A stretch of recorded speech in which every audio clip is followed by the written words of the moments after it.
प्यारे बच्चों, कैसे हैं आप लोग। आपका फिर से स्वागत है आपके पहले chapter crop production and management में। इससे पहले हमने पढ़ा क्रॉप्स क्या होती हैं, क्रॉप्स के टाइप, खरीफ की क्रॉप, रबी की क्रॉप किस किस सीज़न में लगाई जाती है। इससे पहले हम पढ़ चुके हैं खरीफ की फसल रेनी सीज़न में लगाई जाती है और जबकि रबी की फसल जो है वो जाड़ों के सीज़न में लगा करके जाड़ा ख़त्म होते होते हमें रबी की फसल मिल जाती है।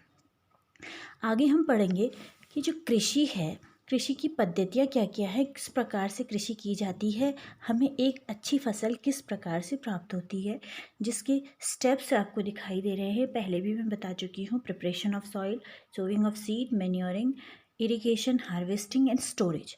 ये एग्रीकल्चर की प्रैक्टिसेस हैं, पद्धतियाँ हैं, कैसे कैसे क्या क्या पद्धतियाँ अपनाई जाती है। प्रिपरेशन ऑफ सॉइल, उसके बाद सोविंग, बीज बोते हैं, उसके बाद उसमें खाद मिलाते हैं, इसके बाद सिंचाई की जाती है। सिंचाई करने के बाद जो उसमें खरपतवार है उसे निकाला जाता है। उसके बाद फसल जब पक जाती है उसे काटते हैं, उसे हार्वेस्टिंग कहते हैं। काटने के बाद उसके पौधे से जो वो बीज है उसको अलग करना थ्रेशिंग कहलाता है। और फसल पूरी तरह से तैयार होने के बाद उसे हम स्टोरेज जमा करके रखते हैं, उस प्रक्रिया को कहा जाता है स्टोरेज। तो आइए इनका हम अध्ययन करें। पहला है प्रिपरेशन ऑफ सॉइल। का मतलब है मिट्टी को तैयार करना। मिट्टी को किस प्रकार से तैयार करना, खेतों की जो मिट्टी, नीचे की मिट्टी है ऊपर, इस प्रकार से करना ताकि जो नीचे से उर्वरक हैं सारे के सारे अच्छी तरह से मिल जाए। इसके लिए पुरानी पद्धतियां हैं, यानी कि हम कह सकते हैं ट्रेडिशनल मेथड है। एक हल लगाना, हल आप सभी लोगों ने देखा होगा, 2 बैलों की आवश्यकता होती है, एक आदमी उसमें चाहिए होता है और एक लकड़ी का एक लंबा सा हत्था होता है और इसमें कुदाल सी, एक बड़ी सी लोहे का कुछ लगा होता है जिससे कि मिट्टी में पूरा गड्ढा होता जाता है। इस प्रकार से पुरानी पद्धति द्वारा मिट्टी की जो मिट्टी है उसे तैयार किया जाता है, फील्ड को अच्छी तरह तैयार किया जाता है। दूसरा है कुदाल, जिसको होय भी हम बोलते हैं। कुदाल ये आप लोगों ने सभी ने देखी होगी। इसके अलावा जो आजकल नई पद्धतियां हैं, मॉडर्न मेथड है, उसमें ट्रैक्टर का यूज़ बहुत ज़्यादा होता है, जिसमें जो कि बहुत ज़्यादा टाइम की बचत करता है और साथ में श्रम की मेहनत भी उसमें बहुत कम लगती है। ट्रैक्टर इस प्रकार से है, ये डीजल, पेट्रोल आदि से चलता है। सीड, मिट्टी के तैयार होने के बाद बीज की बुआई की जाती है। ट्रेडिशनल मेथड बीज बोने की सिंपल है। बैल होते हैं 2, जिस प्रकार से हल होता है, यहाँ पे एक पाइप है, यहाँ पे एक कीप है, इस कीप की सहायता से बीज डाला जाता है। बैल आगे की ओर चलते जाते हैं, गड्ढा होता रहेगा, इसमें बीज डालते जाएंगे और बीज गिरता हुआ इस प्रकार से बुआई हो जाएगी। लेकिन इस मेथड से जो बीज है वो अच्छे तरीके से नहीं हो पाता है। Seed drill method modern method है बीज बोने का। इसमें आप लोग देख रहे हैं एक ये बड़ा सा डब्बा है जिसमें कि बीज रखा जाता है और इसमें नुकीले से आपको दिखाई दे रहे हैं लंबे से, जो कि आगे, इसके आगे बढ़ने के साथ साथ गड्ढा करता जाता है और बीज समान दूरी पर बोए जाते हैं और जो कि देखने में सुंदर लगते हैं। और बीज, प्रत्येक बीज की समान बराबर दूरी होने के कारण इन बीजों को अच्छी तरह से मिट्टी से पोषण प्राप्त करने में कोई भी दिक्कत नहीं होती है और बहुत ही जल्दी, बहुत ही आसानी से बीज की बुआई हो जाती है। बीज बोने के बाद हम खेत में मैन्योर और फर्टिलाइज़र मिलाते हैं, यानी कि खाद मिलाते हैं। खाद और फर्टिलाइज़र में ये अंतर है, जो खाद है वो ऑर्गेनिक होती है और जो फर्टिलाइज़र है वो इनऑर्गेनिक होता है। खाद को हम अपने खेतों में तैयार करते हैं, जैसे कि आप देख रहे हैं गोबर है, या फिर गोबर के साथ साथ और जो भी जैविक चीज़ें हम गड्ढे में डाल करके सड़ाते हैं, उससे खाद तैयार होती है। ये ऑर्गेनिक होती है पूरी तरह से। जबकि जो फर्टिलाइज़र है, फर्टिलाइज़र इनऑर्गेनिक सॉल्ट है, इनऑर्गेनिक है कम सारा का सारा, जो कि फैक्ट्रियों में बनता है। और मैन्योर है जो हमारे फील्ड में बनते हैं, हमारे फील्ड में मैन्योर बनते हैं, जबकि जो फर्टिलाइज़र है फैक्ट्री में बनते हैं। और जो फर्टिलाइज़र हैं ये मिट्टी की ह्यूमस को, उर्वरा शक्ति को कम करते हैं, जबकि खाद जो है मेंटेन रखते हैं इसकी उर्वरा शक्ति को, मिट्टी की उर्वरा शक्ति को। और फर्टिलाइज़र में आपने सुने होंगे एनपीके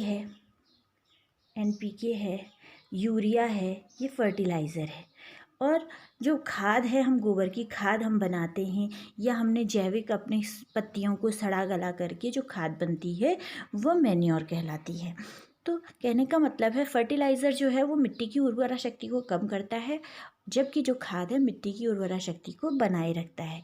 लेकिन जो बड़े बड़े किसान हैं वो फर्टिलाइज़र का यूज़ इसलिए करते हैं क्योंकि वो कम लागत में ज़्यादा रिज़ल्ट देते हैं, वो ज़्यादा से ज़्यादा पोषण उसमें पौधे को देते हैं, लेकिन मिट्टी की उर्वरा शक्ति को कम करते हैं। ज़्यादा मात्रा में अनाज प्राप्त करने के लिए फर्टिलाइज़र का प्रयोग किया जाता है। खाद और फर्टिलाइज़र मिलाने के बाद सिंचाई की जाती है। सिंचाई का मतलब आप जानते हैं, पानी देना, उस पौधे को, उस बीज को पानी देना, जिससे कि उसकी जो फसल है अच्छे से प्राप्त हो सके, बीज अच्छे से पौधा दे सके।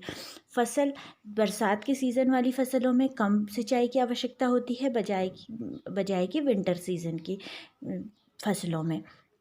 फसल की जो सिंचाई है उसके स्रोत तालाब, कुएँ कई हैं, नदी हैं, कुएँ हैं, तालाब हैं, कुएँ से नहरें हैं, ये सभी स्रोत हैं सिंचाई के। इन स्रोतों से खेत तक पहुंचाने के लिए कुछ विधियां अपनाई जाती हैं। तो इन विधियों में ट्रेडिशनल जो मेथड हैं, यानी कि जो पुरानी पद्धतियां हैं, उन्हें हम कहते हैं ट्रेडिशनल मेथड ऑफ इरिगेशन, यानी कि कुएं से जो अपने खेत है वहाँ तक पहुँचाने के लिए जो भी मेथड हम अपनाएंगे। मोट है, राहत है। इन मोट में अपने हाथों से ही पानी निकाला जाता है और खेतों में डाला जाता है। आप सोच सकते हैं कितना समय इसमें लगता होगा। और राहत जो है, राहत में जो बैल हैं, बैल ऐसे करके घुमा करके उनसे पानी ऊपर आता है, फिर उस पानी को पूरे खेतों में डाला जाता है। उसके बाद अब जो ट्रेडिशनल मेथड जो है बहुत ज़्यादा टाइम टेकिंग है और बहुत ज़्यादा मेहनत भी उनमें लगती है। इसके साथ मॉडर्न मेथड आपको हम दिखा देते हैं, और मॉडर्न मेथड है ड्रिप सिस्टम है।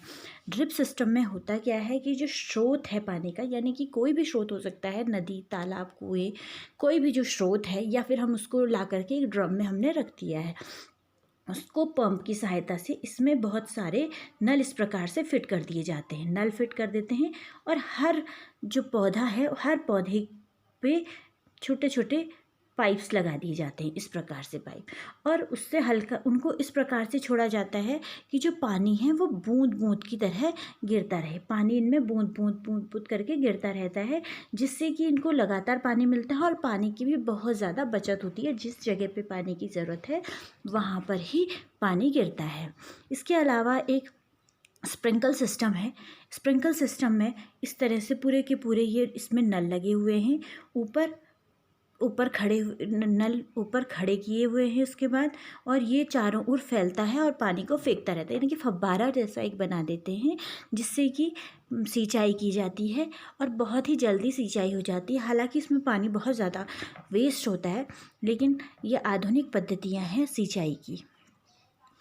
सिंचाई के बाद आप देखते हैं जब बीज हमने बोया होता है तो उसके साथ साथ बहुत सारी अनवांटेड घास भी जम जाती है, जिसे हम बोलते हैं खरपतवार या वीड।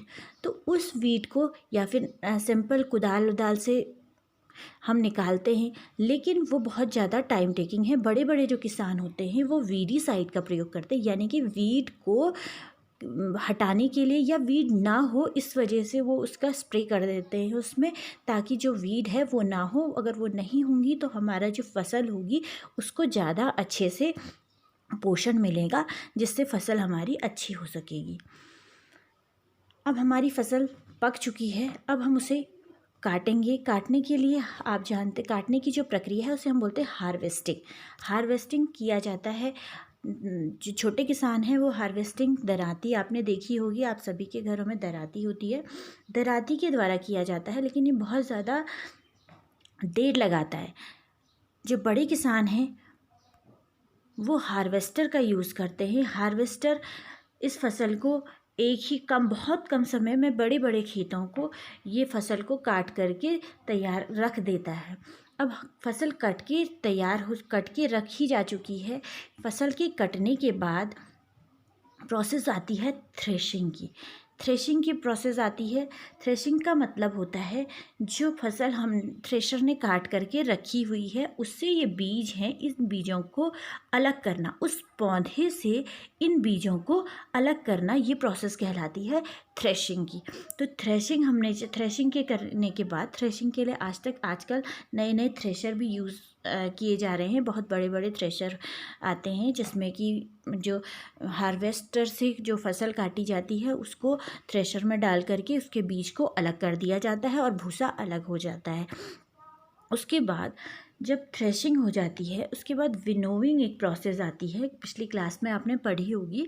विनोइंग का मतलब होता है कि जो उससे कूड़ा है हवा के माध्यम से कूड़े को, जो हस्क है जो अनाज का, उसको किनारे किया जाए और जो हमारे पास अनाज है वो एक जगह पर इकट्ठा हो जाए। हवा से पंखे से करके हम उसको हस्क को किनारे कर सकते हैं और बीज यहाँ पर हमारा जो फसल है वो हमारे यहाँ पर तैयार हो जाती है। हार्वेस्टिंग, थ्रेशिंग एंड विनोविंग, ये तीनों चीज़ें हम पिछली कक्षा में बहुत अच्छे से पढ़ भी चुके हैं। अब हमारे पास फसल है, अब हम उसे स्टोर करते हैं। स्टोर करने के लिए बड़े बड़े गोदामों में बोरों में भर करके रखा जाता है और साथ ही आजकल नए बड़े बड़े ड्रम से आते हैं, उनमें इनको भर करके सेव करके रखा जाता है। तो इतनी सारी मेहनत करने के बाद किसान बहुत सुंदर सी फसल को प्राप्त कर पाते हैं और हमारी थाली तक भोजन पहुंच पाता है। इसलिए आप सोच सकते हैं कि हमारी थाली में भोजन पहुंचने में के लिए किसान को कितनी मेहनत करनी पड़ती है। तो इस भोजन को व्यर्थ न लेकर के जितना आप खाएं उतना थाली में भोजन लें और किसान की मेहनत को व्यर्थ न जाने दें। Thank you.